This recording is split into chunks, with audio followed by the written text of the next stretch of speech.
दोस्तों आज के इस वीडियो में 2025 के टॉप 50 करंट अफेयर्स को कवर करेंगे जो कि आपके एग्जाम्स के लिए बहुत ही इंपॉर्टेंट होंगे। ये क्लास आज आपको कंप्लीट देख लेना है। आपको बता दें, railway group D, ALP technician, RRB JE, NTPC, SSC MTS, SSC GD, SSC CGL, CHSL, CPO, कोई भी स्टेट लेवल की पुलिस की एग्जाम की तैयारी कर रहे हो, यूपी पुलिस होमगार्ड, इसके अलावा Bihar police, BSSC, MP police, Rajasthan police, सभी स्टेट एग्जाम्स के लिए इंपॉर्टेंट होगा ये क्लास। तो क्लास को आपको कंप्लीट देख लेना है। नमस्कार दोस्तों, मेरा नाम है सुभाष राज और स्वागत है आप सभी साथियों का स्मार्ट स्टडी 2.0 यूट्यूब चैनल पर। तो चलिए साथियों, क्लास को शुरू करते हैं, देखते हैं क्वेश्चंस। और देखिए पहला क्वेश्चन है, भारत ने किस देश से आने वाले जूट और उससे बने सामानों पर पाबंदियां लगा दी हैं। क्लास सुपर फास्ट करेंगे, बहुत ही कम समय में सारे क्वेश्चन आंसर आप लोग पढ़ लोगे। तो भारत ने किस देश से आने वाले जूट और उससे बने सामान पर पाबंदियां लगा दी है। देखिए करेक्ट होगा बांग्लादेश से, यानी भारत ने बांग्लादेश से आने वाले जूट और जूट से बने सामानों पर पाबंदियां लगा दी है। अगला क्वेश्चन है, उत्तर प्रदेश का पहला आयुष विश्वविद्यालय कहां पर स्थापित किया गया है। देखिएगा उत्तर प्रदेश का पहला आयुष विश्वविद्यालय जो है ये गोरखपुर में स्थापित किया गया है। ये देखिए उत्तर प्रदेश का जो पहला आयुष विश्वविद्यालय है वो कुछ इस प्रकार से दिखेगा, जो कि गोरखपुर में स्थापित किया गया है। साथियों, भारत सरकार ने अनुसंधान विकास और नवाचार योजना को हाल ही में मंजूरी दी है। इस योजना में निम्न में से कौन शामिल नहीं है। अब देखिए इसमें रक्षा तो शामिल है, आर्टिफिशियल इंटेलिजेंस भी शामिल है, इसमें एग्रीकल्चर यानी कृषि जो है ये शामिल नहीं है। तो ऑप्शन नंबर सी कृषि करेक्ट आंसर होगा। केंद्र सरकार ने रोजगार से जुड़ी प्रोत्साहन योजना यानी ELI योजना को मंजूरी दी है। इस योजना के तहत सरकार लगभग कितने रुपये खर्च करेगी, तो लगभग 1 लाख करोड़ रुपये। याद रखेंगे। देखिए वीडियो को आप लोग लाइक सभी साथी जरूर कर दीजिएगा। अगला क्वेश्चन है, भारतीय नौसेना में हाल ही में शामिल किए गए INS तमाल के संदर्भ में निम्न कथनों में कौन सा सत्य है। तो ए में लिखा है यह भारत का पहला 100% स्वदेशी पोत है, गलत है। बी भी गलत है। सी सही है कि इसमें ब्रह्मोस क्रूज मिसाइल और हमसा NG सोनार प्रणाली लगे हैं। INS उदयगिरी को हाल ही में भारतीय नौसेना में शामिल किया गया है। इस संदर्भ में कौन सा कथन सत्य है। देखिए ऑप्शन नंबर ए सही है कि यह एक पोत है जो स्टील्थ फ्रिगेट प्रोजेक्ट 17A के तहत बनाया गया है, बाकी दोनों गलत है। नेक्स्ट है, निम्न में से किस संगठन ने हाल ही में अपना पहला समुद्री पर्यवेक्षण मिशन को शुरू किया है। तो भाई इनमें से कौन सा संगठन है जिसने हाल ही में अपना पहला समुद्री पर्यवेक्षण मिशन को शुरू किया है। करेक्ट आएगा क्वाड ने। क्वाड अगर आप बता रहे हैं साथियों, option number B correct answer होगा। हाल ही में संपन्न क्वाड विदेश मंत्रियों की बैठक 2025 की मेजबानी इनमें से किसने की। देखिए हाल ही में संपन्न क्वाड विदेश मंत्रियों की बैठक 2025 की मेजबानी अभी मार्क रूबियो ने किया। ये है मार्क रूबियो। ये देखिए ऑस्ट्रेलिया के जो है विदेश मंत्री हैं, याद रखना, भारत के विदेश मंत्री एस जयशंकर जी के साथ। नेक्स्ट है, श्रीलंका के कोलंबो डॉकयार्ड का अधिग्रहण का समाचार हाल ही के दिनों में सुर्खियों में रहा। निम्न में से किस कंपनी ने इसका अधिग्रहण किया है। याद रखिए option number B Mazagon dock shipbuilders limited ने इसका अभी अधिग्रहण कर लिया है भाई। आगे देखिए, भारत ने विश्व पुलिस एवं अग्निशमन खेल 2029 खेलों की मेजबानी की बोली जीती है। यह प्रतियोगिता कहां पर आयोजित किया जाएगा। भारत ने विश्व पुलिस एवं अग्निशमन खेल 2029 खेलों की मेजबानी की बोली जीती है। यह प्रतियोगिता कहां पर आयोजित किया जाएगा। करेक्ट है ऑप्शन नंबर ए गुजरात में। नेक्स्ट है, भारतीय बैडमिंटन खिलाड़ी आयुष शेट्टी ने फाइनल में किसे पराजित करके US ओपन 2025 बैडमिंटन टूर्नामेंट में पुरुष एकल का खिताब जीता है। तो देखिए करेक्ट होगा ब्रायन यांग को हराकर भाई, ब्रायन यांग को हराकर। ये आयुष शेट्टी का फोटो है, देख सकते हैं आप। 29 जून 2025 को राष्ट्रीय सांख्यिकी दिवस किस थीम पर मनाया गया था, यानी राष्ट्रीय सांख्यिकी दिवस 2025 का थीम क्या था। तो 75 years of national sample survey. Option number A correct है। निम्न में से कौन सा राज्य अथवा केंद्र शासित प्रदेश नगर निकाय चुनाव में मोबाइल ऐप से ई-वोटिंग सुविधा शुरू करने वाला देश का पहला राज्य बन गया है। याद रखिएगा साथियों, बिहार आपका करेक्ट आंसर हो जाएगा। निम्न में से किस राज्य में हाल ही में प्रसिद्ध रासोंग राष्ट्रीय आदिवासी संगीत महोत्सव आयोजित किया गया था। देखिए इनमें से किस राज्य में हाल ही में प्रसिद्ध, ठीक है, रासोंग राष्ट्रीय आदिवासी संगीत महोत्सव आयोजित किया गया था। देखिए करेक्ट आंसर हो जाएगा मेघालय में। मेघालय अगर आप बता रहे हैं तो बिल्कुल करेक्ट है, option number C. Next question है, केंद्रीय गृह मंत्री अमित शाह ने हाल ही में कहाँ राष्ट्रीय हल्दी बोर्ड का उद्घाटन किया था? तो भारत के केंद्रीय गृह मंत्री अमित शाह ने हाल ही में कहाँ हल्दी बोर्ड का देखिए राष्ट्रीय हल्दी बोर्ड का उद्घाटन किया? करेक्ट है, निजामाबाद में। निजामाबाद जो है ये आपका तेलंगाना में स्थित है, याद रखना। ये भी क्वेश्चन डायरेक्ट आपसे पूछा जाता है कि राष्ट्रीय हल्दी बोर्ड का उद्घाटन किसने किया? तो अमित शाह जी ने। चलिए नेक्स्ट क्वेश्चन देखिए, रिसर्च एंड एनालिसिस विंग यानी रॉ के नए सचिव कौन नियुक्त किए गए हैं? तो रॉ का नया जो है ना प्रमुख या सचिव कौन नियुक्त किए गए हैं? तो पराग जैन, जिनका फोटो आप देख सकते हैं साथियों। ऑप्शन नंबर ए करेक्ट होगा। अंतर्राष्ट्रीय आलू अनुसंधान केंद्र का दक्षिण एशियाई सेंटर भारत में कहां स्थापित किया जाएगा? तो अंतर्राष्ट्रीय आलू अनुसंधान केंद्र का दक्षिण एशियाई सेंटर जो है यह भारत में कहां पर स्थापित किया जाएगा? ऑप्शन नंबर डी करेक्ट होगा, आगरा में। देखिए अगला क्वेश्चन है, भारत ने अंडर 23 और अंडर 17 एशियाई कुश्ती चैंपियनशिप में 18 स्वर्ण सहित कुल 35 पदक जीते हैं। इस प्रतियोगिता का आयोजन कहां पर किया गया था? तो राइट होगा, वियतनाम में। इस प्रतियोगिता का आयोजन वियतनाम में किया गया था। पहला hockey India masters cup 2025 Tamil Nadu के चेन्नई में हाल ही में खेला गया था। इस प्रतियोगिता के महिला वर्ग का खिताब विजेता कौन है? तो ऑप्शन नंबर बी करेक्ट होगा, उड़ीसा। ये बहुत ही इंपॉर्टेंट क्वेश्चन साथियों, ध्यान से देखिएगा। इस वीडियो के नीचे सभी साथी कमेंट बॉक्स में बता दीजिए कि आप ये क्लास किस एग्जाम के लिए देख रहे हो। केंद्रीय अन्वेषण ब्यूरो यानी सीबीआई ने देश में ऑपरेशन चक्र 5 चलाया है, यह किससे संबंधित है? तो ऑपरेशन चक्र 5 जो है ये साइबर अपराध से संबंधित है। ऑप्शन नंबर ए राइट है, साइबर अपराध से।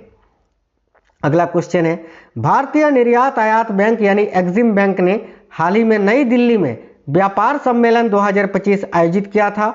यह किस प्रकार का बैंक है? तो एक वैधानिक निकाय है साथियों। ऑप्शन नंबर ए राइट होगा, एक वैधानिक निकाय, याद रखेंगे सभी साथी। नेक्स्ट है, 25 जून को क्या मनाया जाता है? बताइए, प्रत्येक वर्ष 25 जून को क्या मनाया जाता है? ऑप्शन नंबर डी राइट होगा, संविधान हत्या दिवस। याद रखिए, संविधान हत्या दिवस। ऑप्शन नंबर ए। नीरज चोपड़ा ने फाइनल में किसे पराजित कर हाल ही में ओस्ट्रोवा गोल्डन स्पाइक प्रतियोगिता में स्वर्ण पदक जीता? ऑप्शन नंबर ए करेक्ट होगा, डोव स्मिथ को हराकर। डोव स्मिथ, ऑप्शन नंबर ए। पांचवा, खेलो इंडिया यूनिवर्सिटी गेम्स 2025 कहां पर आयोजित किया गया? तो ये जो पांचवा खेलो इंडिया यूनिवर्सिटी गेम्स है 2025 कहां पर आयोजित किया गया? Option number B right answer है, जयपुर में। देखिए, अमेरिका ने ऑपरेशन मिडनाइट हैमर के तहत ईरान के कुछ परमाणु ठिकानों पर बमबारी किया था। इस मिशन में किस लड़ाकू विमान का उपयोग किया गया था? तो option number B, B-2 bomber का। B-2 बॉम्बर करेक्ट आएगा, ऑप्शन नंबर बी। आगे देखिए साथियों, अगला क्वेश्चन है आपका, एशियाई पैरा बैडमिंटन चैंपियनशिप 2025 में पुरुष एकल विजेता कौन है? तो एशियाई पैरा बैडमिंटन चैंपियनशिप 2025 में पुरुष एकल विजेता कौन है? तो ऑप्शन नंबर ए राइट होगा, नीतीश कुमार। नेक्स्ट क्वेश्चन देखिए, विश्व पैरा एथलेटिक्स चैंपियनशिप 2025 के शुभंकर का अनावरण हाल ही में किया गया। यह किस पशु से संबंधित है? तो देखिए, विश्व पैरा एथलेटिक्स चैंपियनशिप 2025 के शुभंकर का अनावरण हाल ही में किया गया, जो कि किस पशु से संबंधित है? तो एलिफेंट यानी हाथी से यह संबंधित है। 12वीं विश्व पैरा एथलेटिक्स चैंपियनशिप 2025 का आयोजन कहां पर किया गया? तो देखिए राइट होगा, भारत के नई दिल्ली में। केंद्रीय पर्यावरण, वन एवं जलवायु परिवर्तन मंत्री जो है भूपेंद्र यादव, इन्होंने निम्न में से किस वन्यजीव अभयारण्य में हाल ही में घड़ियाल प्रजाति संरक्षण कार्यक्रम का शुभारंभ किया था? देखिए डबल स्टार मार्क कर लीजिए, राइट होगा, कतनेरिया घाट वन्यजीव अभयारण्य में। और साथियों, ये जो कतनेरिया घाट वन्यजीव अभयारण्य है ये उत्तर प्रदेश में स्थित है। निम्न में से किसे भारत का डिजिटल भुगतान पुरस्कार 2024-25 से सम्मानित किया गया है? Option number A correct answer होगा, इंडिया पोस्ट पेमेंट बैंक को। नेक्स्ट है, भारतीय एनिमेशन फिल्म देसी ऊन को फ्रांस में NAC इंटरनेशनल एनिमेशन फेस्टिवल 2025 में सर्वश्रेष्ठ कमीशन फिल्म का जूरी पुरस्कार दिया गया है। इस फिल्म के निर्माता कौन है? तो भाई इस फिल्म के निर्माता ये रहे, इनका नाम है सुरेश एरियात। ऑप्शन नंबर ए करेक्ट होगा, सुरेश एरियात। निम्न में से किस देश ने प्रधानमंत्री नरेंद्र मोदी को अपने सर्वोच्च नागरिक सम्मान grand cross of the order of Makarios 3 से सम्मानित किया है? डबल स्टार मार्क कर लीजिएगा, यह भी क्वेश्चन काफी इंपोर्टेंट है। करेक्ट आएगा साइप्रस ने। साइप्रस अगर आप बता रहे हैं साथियों, option number B right answer होगा। भारत ने संकटग्रस्त ईरान से भारतीयों को स्वदेश लाने के लिए एक अभियान चलाया था, जिसका नाम क्या है? तो भारत ने संकटग्रस्त ईरान से भारतीयों को स्वदेश लाने के लिए एक अभियान चलाया था जिसका नाम है ऑपरेशन सिंधु। तो ऑप्शन नंबर सी करेक्ट होगा, ऑपरेशन सिंधु। भारत के नीरज चोपड़ा ने निम्न में से किसे पराजित कर Paris diamond league javelin throw 2025 प्रतियोगिता हाल ही में जीती है? तो option number A correct answer होगा, जूलियन वेबर को हराकर। फ्रांस की डॉसल्ट एविएशन कंपनी फाल्कन 2000 जो कि LXS एग्जीक्यूटिव जेट का निर्माण भारत में करेगी। इसके निर्माण में भारतीय साझेदार कंपनी कौन सी होगी? तो ऑप्शन नंबर डी करेक्ट है, टाटा एडवांस्ड सिस्टम लिमिटेड। देखिए 17 जून 2025 को विश्व मरुस्थलीकरण एवं सूखा रोकथाम दिवस निम्न में से किस थीम पर मनाया गया था? यानी विश्व मरुस्थलीकरण एवं सूखा रोकथाम दिवस 2025 का थीम क्या था? तो option number A, restore the land unlock the opportunities. देखिए अगला क्वेश्चन है, प्रख्यात शास्त्रीय नृत्यांगना डॉक्टर सोनल मानसिंह को श्रीमंत शंकरदेव पुरस्कार 2023 से अभी हाल ही में सम्मानित किया गया है। यह पुरस्कार किस राज्य के द्वारा दिया जाता है? तो राइट होगा ऑप्शन नंबर डी, असम के द्वारा। साथियों हाल ही में आयोजित सैन्य अभ्यास शक्ति में भारत के साथ शामिल देश कौन सा है? तो ये जो शक्ति सैन्य अभ्यास है ये भारत और फ्रांस के बीच आयोजित होता है। तो ऑप्शन नंबर ए, भारत के साथ अभी फ्रांस आयोजित हुआ था, फ्रांस शामिल हुआ था, माफी चाहते हैं। ऑप्शन नंबर ए, फ्रांस करेक्ट है। हाल ही में संपन्न 17वां नोमैडिक एलिफेंट सैन्य अभ्यास कहां पर आयोजित किया गया था? देखिए नोमैडिक एलिफेंट सैन्य अभ्यास का 17वां संस्करण अभी जो है ना उलान बटार में आयोजित किया गया था। उलान बटार जो कि मंगोलिया में स्थित है, याद रखना, मंगोलिया में। ये भारत और मंगोलिया के बीच आयोजित होता है साथियों, नोमैडिक एलिफेंट युद्ध अभ्यास, ये भी याद रखना। पुर्तगाल ने किसे हराकर अपना दूसरा UEFA नेशंस लीग फुटबॉल 2025 का खिताब जीता है? राइट होगा ऑप्शन नंबर बी, स्पेन को हराकर।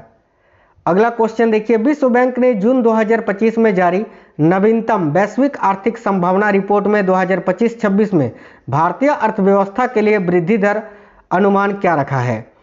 तो भाई ऑप्शन नंबर डी करेक्ट होगा, 6.3% साथियों।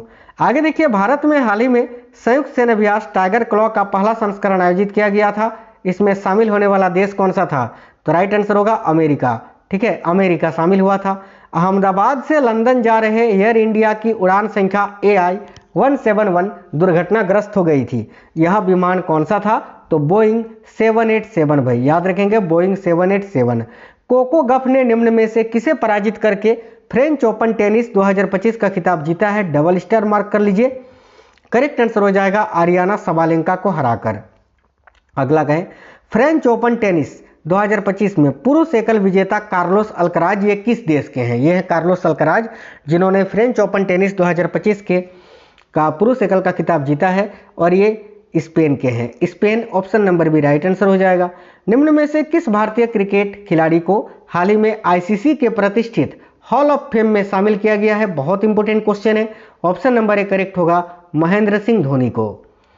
G7 शिखर सम्मेलन 2025 का मेजबान देश कौन सा है? डबल स्टार मार्क कर लीजिएगा, करेक्ट होगा साथियों कनाडा। कनाडा में ये आयोजित किया गया था अभी।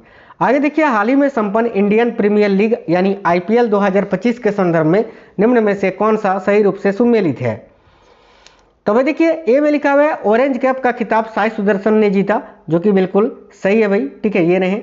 पर्पल कैप का खिताब प्रसिद्ध कृष्णा ने जीता, ये भी सही है। Player of the match Kunal Pandya को दिया गया था, ये भी सही है। तो ऑप्शन नंबर डी, यह सभी सही है।